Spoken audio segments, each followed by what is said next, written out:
Street light प्रभाव में 2 एकरु ऊर्ध्व धान फसल प्रभावित।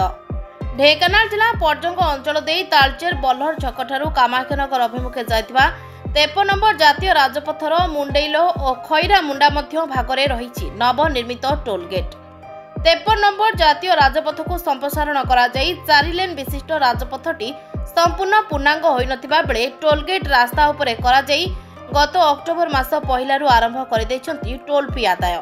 एही टोलगेट कार्यकारी हेबा दिनठारू उक्त रास्ता को आलोकीकरण करबा पई उच्चतम खुंटरे स्वतंत्र स्ट्रीट लाइट व्यवहार करा जायछि, जहा फल रे एही लाइट प्रभाव रे टोलगेट पाखकू लागि रहितबा धान फसल उपरे प्रभाव पड़िथिबारु चासी प्रजा महल रे असंतोष देखा दैछि।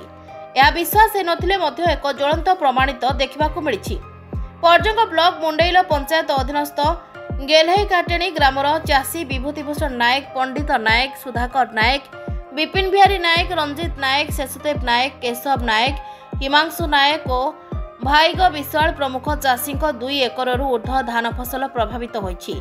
ए समस्त चाषी प्रजा मानक जमी टोलगेट को लागि रहिछि, जहा फल रे टोलगेट कार्यक्षम हेबा द्वारा रास्ता को आलोकीकरण करबा पई उच्च खुंटरे माळ स्ट्रीट लाइट लगा जायछि, जहा कि एही लाइट प्रभाव रे धान फसल उपरे प्रभाव पड़िबा द्वारा धान चाष होइथिबा जमी उपरे धान गछ केवल ठिया होई रहिछि, किंतु धान केंडा बाहरिबार ना गंध आज पर्यंत धरुनी।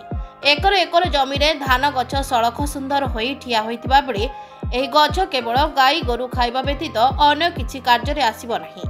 एपरि स्थळे आज चाषी प्रजा मानकु निराश हेबाकु पड़छि। एथिप्रति प्रशासन कौनसी विकल्प पंथा न कले आगामी वर्ष मानकरे चाषी चाष जमी गुड़िक अकामी होई पड़ी रहिबा बोली चाषी माने अति दुखर सह कहिसंती। वर्तमान क्षयक्षति होइथिबा धान फसल को आकलन करा जाई चाषी प्रजा मानकु सरकारी सहायता जोगा देबाकू प्रशासन दृष्टि आकर्षण करिसंती। स्ट्रीट लाइट प्रभाव रे धान फसल प्रभावित हेबार मुख्य कारण बोली अंचलर बुद्धिजीवी मानकठारू सुनिबाकू मिलिछि।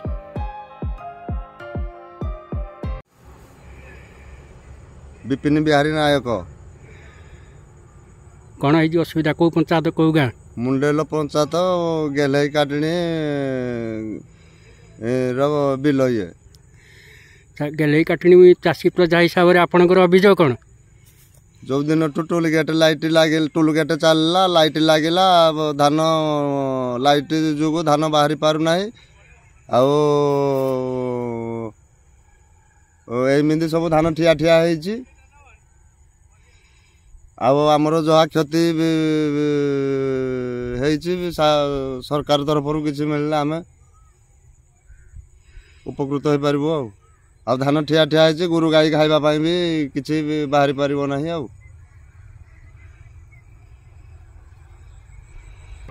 ढेंकानाल जिला पर्जंग ब्लॉक रु निर्मल पट्टनायक रिपोर्ट, नाउ ओडिशा।